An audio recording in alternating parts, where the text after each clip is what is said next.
Buenos días, bienvenidos a la clase de bioquímica. Continuamos con el curso, estamos en la unidad número 3, metabolismo. Particularmente el día de hoy hablaremos acerca del metabolismo de lípidos o grasas. Recordemos que los lípidos son biomoléculas insolubles en agua, pero solubles en solventes no polares, como el benceno, el cloroformo, el alcohol, etc. Y que para su estudio los dividimos en saponificables e insaponificables.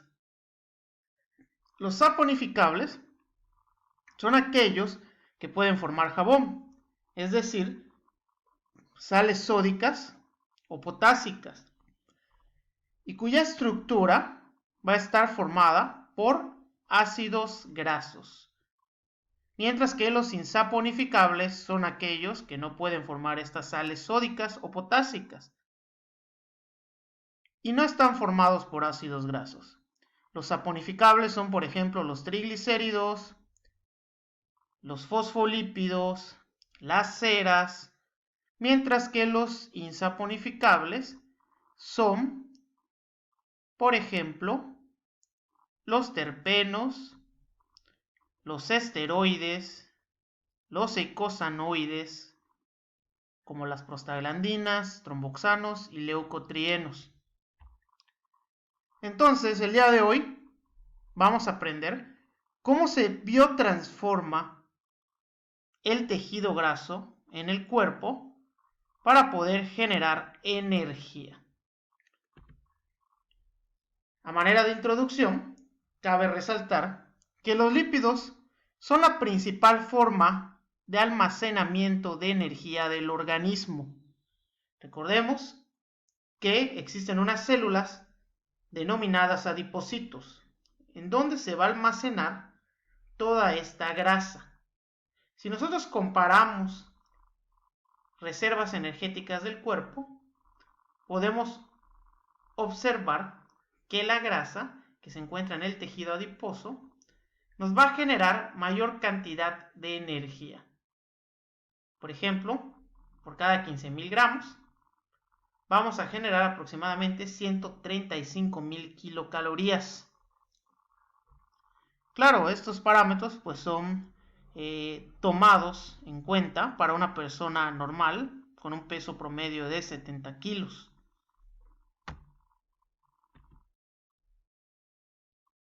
¿Cuál es el proceso o los procesos por los cuales la grasa va a pasar en nuestro organismo? Recordemos que nosotros pues consumimos alimentos y esos alimentos pues tienen variedad de biomoléculas. Vamos a encontrar carbohidratos, lípidos, proteína. Ahora, estos lípidos que ingresan a nuestro organismo por medio de la alimentación van a sufrir una serie de procesos dentro del cuerpo. Van a haber procesos de lipólisis, es decir, de destrucción de la grasa, gracias a diversas enzimas que se encuentran en el aparato digestivo. Por ejemplo, la lipasa salival, la lipasa gástrica y la lipasa pancreática. Esta lipasa pancreática pues se va a encontrar en el jugo pancreático y el objetivo pues es desdoblar la grasa. Va a transformar los triglicéridos a ácidos grasos libres. Los va a ir separando. Sin embargo, pues la grasa es muy complicada de procesar. Por lo tanto, van a ocurrir una serie de eventos que la van a hacer más soluble en nuestro cuerpo. El proceso que se encarga de solubilizar la grasa se conoce como emulsificación. Y esta emulsificación a nivel hepático se va a encargar de generar unas estructuras llamadas micelas. Estas micelas básicamente se forman por la unión entre los ácidos grasos que han sido escindidos por las lipasas y las sales biliares que encontramos en la bilis. El componente hidrofílico de las sales biliares va a estar en contacto con el agua de nuestro cuerpo. Y esto pues favorece que las grasas se puedan procesar. Después de esta emulsificación, las grasas tienen que atravesar el intestino delgado. Recordemos que el intestino delgado va a ser el principal órgano relacionado con la absorción. Cuando estos ácidos grasos atraviesan el intestino delgado, tienen que ocurrir de nueva cuenta reacciones de esterificación.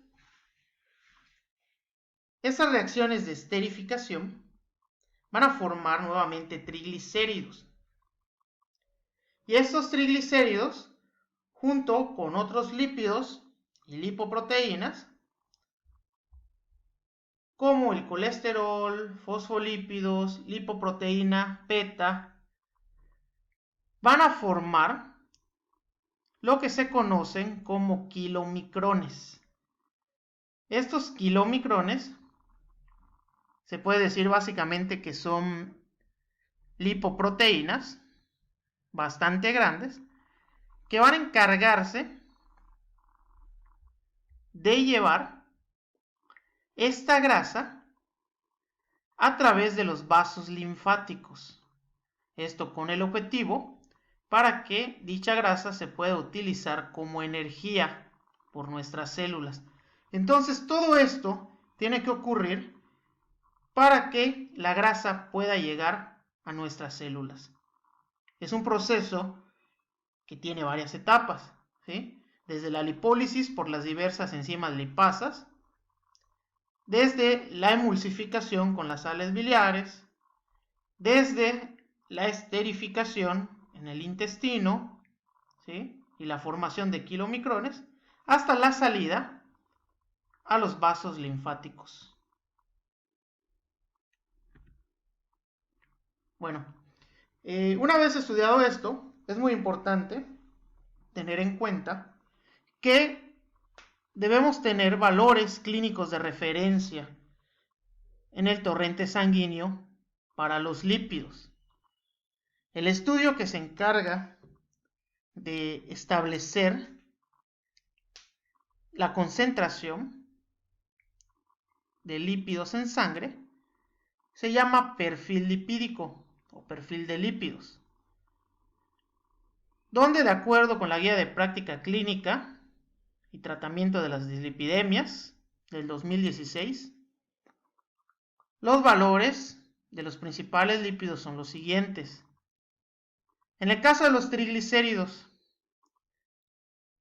una persona promedio sana en ayunas no debe de pasar los 150 miligramos por decilitro.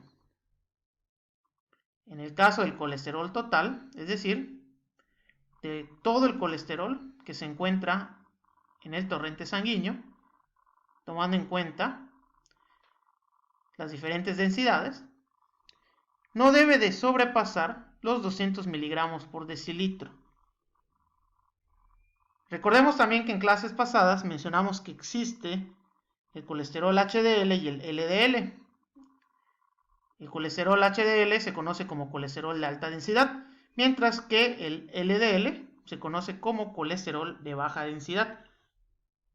El colesterol HDL comúnmente lo denominamos como colesterol bueno, ya que este colesterol es el que va a eliminar o transportar más bien los remanentes de grasa que están en los vasos sanguíneos, ¿sí?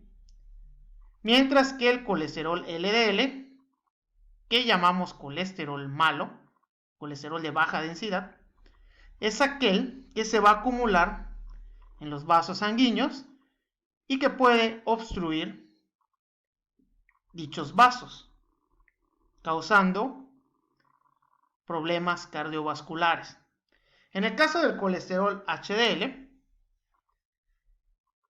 los valores recomendables van arriba de los 40 miligramos por decilitro, ¿sí? Al contrario del colesterol y los triglicéridos, a nosotros nos interesa tener más HDL para que se pueda ir moviendo toda esa grasa al torrente sanguíneo.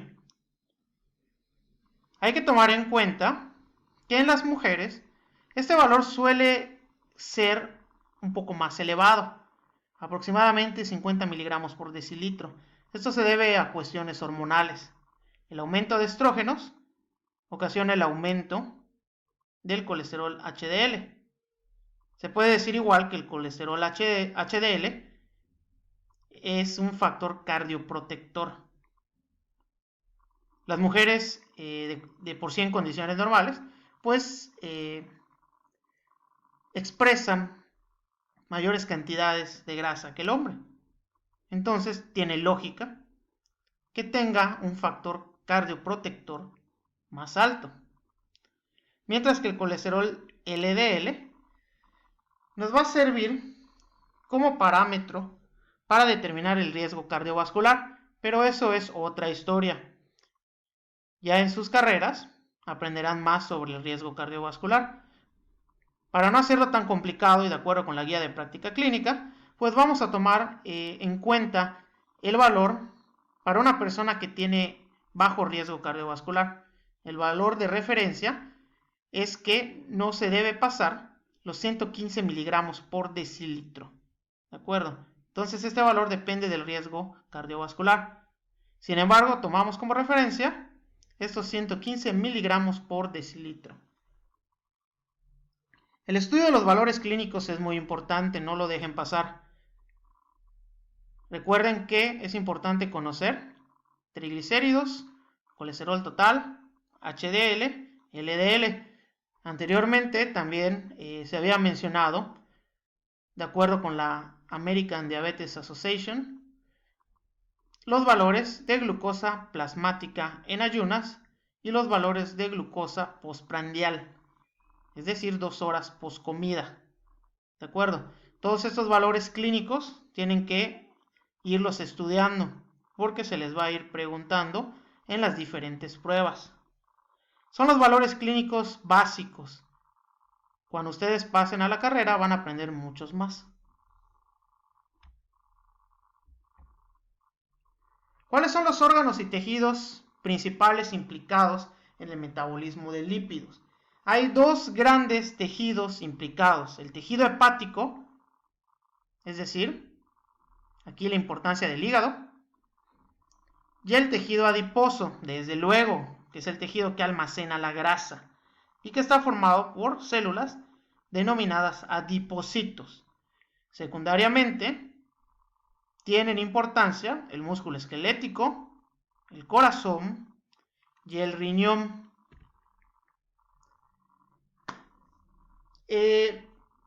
Una de las vías más importantes del metabolismo de lípidos es el catabolismo de los ácidos grasos. Recuerden que los ácidos grasos son las unidades más importantes presentes en los lípidos saponificables. Están formados por una cadena hidrocarbonada y un grupo carboxilo. Su catabolismo, su degradación, implica 3 etapas. Número 1, hidrólisis de los triglicéridos. Número 2, activación y transporte de los ácidos grasos. Y número 3, la oxidación de dichos ácidos grasos. En el siguiente video vamos a ver cada una de dichas etapas.